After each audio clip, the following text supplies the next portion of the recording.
जेठ 7 गते सरकारले नेपालको नक्सामा छुटेको नेपाली भूमि लिम्पियाधुरा लिपुले कालापानी समेटेर नेपालको नयाँ नक्सा सार्वजनिक गरेपछि सरकारले जेठ 9 गते संविधानको अनुसूची 3मा रहेको नेपालको निशाना छापभित्रको नेपालको नक्सालाई अद्यावधिक नयाँ नक्सा अनुरूप बनाउन र संविधान संशोधन गर्न नेपालको संविधानलाई संशोधन गर्न बनेको विधेयक संसदमा दर्ता गरेसँगै संसदमा संविधान संशोधनको निम्ति टेबल समेत भइसकेको अवस्था छ। यससँगै नेपालको संविधान दोस्रो पल्ट संशोधन हुँदैछ।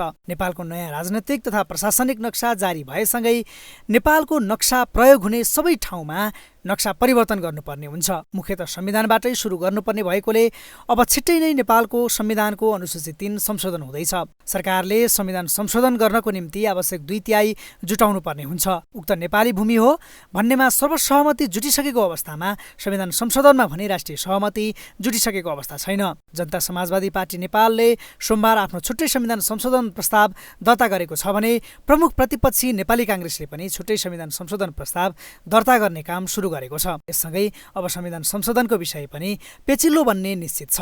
मधेसी दलले वर्षौंदेखि उठाउँदै आएको संविधान संशोधनको प्रस्ताव अस्वीकार हुँदै आएको छ। यसपल्ट पनि प्रस्ताव आएको छ र त्यसलाई सत्तारूढले अस्वीकार गर्ने निश्चित प्राय छ। तर देशको नक्सा जस्तो संवेदनशील विषयमा राष्ट्रिय सहमति जुटी छाड्ने सरकारको आत्मविश्वासमा प्रश्न चिन्ह खडा भएको छ र संशोधन प्रक्रियाले रोचक मोड लिने देखिएको छ। कि सरकारले दुवै दलले दर्ता गरेको संशोधन प्रस्तावको मूलभूत कुरालाई समेटेर विश्वासमा लिन सके मात्रै संशोधन सफल हुन्छ कि ती दलहरूले निशर्त संशोधन प्रस्ताव फिर्ता गरेर सरकारलाई सघाउनुपर्छ। जनता समाजवादी पार्टीका नेता डाक्टर सुरेन्द्र झा प्रमुख प्रतिपक्षी दलको समेत साथ रहने जिकिर गर्दै सत्तारूढ दलले जसपाको संशोधन प्रस्तावमा साथ दिनुपर्ने बताउनुहुन्छ। प्याकेजमै सहमति भए मात्रै सरकारलाई सघाउन तयार रहेको उहाँको भनाइ छ। यस्तो छ, यो एलआईसी अनुसूची फेर्ने कुराको जुन प्रस्ताव सरकारले पेश गरेको छ त्यसको चाहिँ अर्घेल्याइको रूपमा हामीले ल्याएको प्रस्ताव होइन अथवा त्यसको विरुद्धमा ल्याएको प्रस्ताव चाहिँ होइन।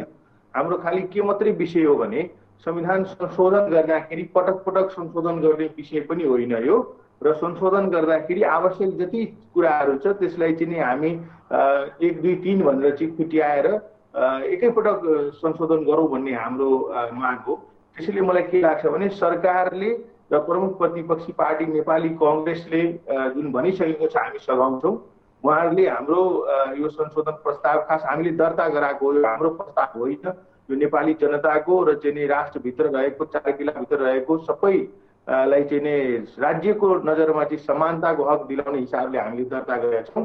त्यसैले उहाँहरूले चाहिँ हाम्रो प्रस्तावलाई यो दर्ता गरेको हुनाले चाहिँ हाम्रो प्रस्ताव हो, तर उहाँहरूले चाहिँ यसलाई सम्बोधन गर्नेतिर जानुहुन्छ र यसले राष्ट्रिय एकता पनि बलियो बनाउँछ। त्यसैले हामी घनीभूत छलफलमा छौँ र सबै कुरालाई प्याकेजमै हामी अगाडि बढाउँ भन्ने हाम्रो भनाइ हो।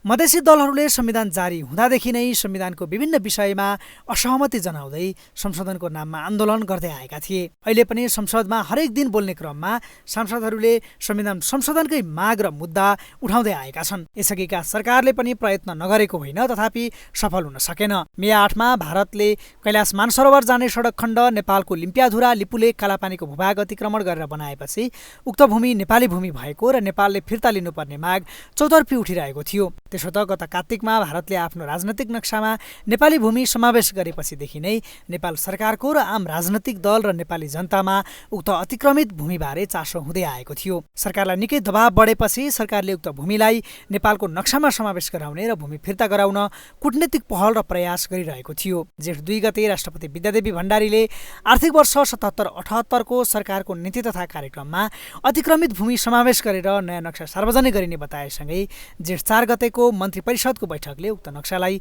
पारित गरेको थियो भने जेठ 5 गते संसदमा बोल्दै प्रधानमन्त्री केपी शर्मा ओलीले उक्त भूमि नेपालको भएको र भारतसँग मित्रवत सम्बन्ध रहेकोले भूमि फिर्ता गर्न आग्रह गर्नुभएको थियो। र जेठ 7 गते भूमि व्यवस्था सहकारी तथा गरिबी निवारण मन्त्री पद्मा अर्यालले लिम्पियाधुरा लिपुले कालापानी समेटेर नयाँ नक्सा सार्वजनिक गर्नुभयो। संविधान संशोधन गरेर निशाना छापमै नेपाली नक्सा परिमार्जन गरेपछि नक्साले संवैधानिक र कानुनी वैधता पाउनेछ। जताततै नयाँ नक्सा प्रयोग गरिनेछ र भूमि फिर्ता गराउने औपचारिक बाटो खोल्नेछ। यसर्थ संविधान संशोधनको अपरिहार्यता बढेको हो। नेपाल कम्युनिस्ट पार्टी नेकपाका नेता देवेन्द्र पौडेल मधेसवादी दलले उठाएको संविधान संशोधनको माग अहिलेको समयमा जायज नभएको तर्क गर्नुहुन्छ। अहिले एकसूत्रीय रूपमा नेपालको सिमानासँग जोडिएको विषय भएकोले नेपालको सिमाना बाहेक अरू राजनैतिक विषयमा संशोधन नहुने उहाँको भनाइ छ। संविधानसित सम्बन्धित कतिपय नामाङ्कन सीमाङ्कन लगायतका विषयहरूमा केही असन्तुष्टिहरू थियो र छ, तर फेरि पनि त्यो विषयमा प्रवेश गर्ने अहिले सिजन, समय र अवस्था होइन।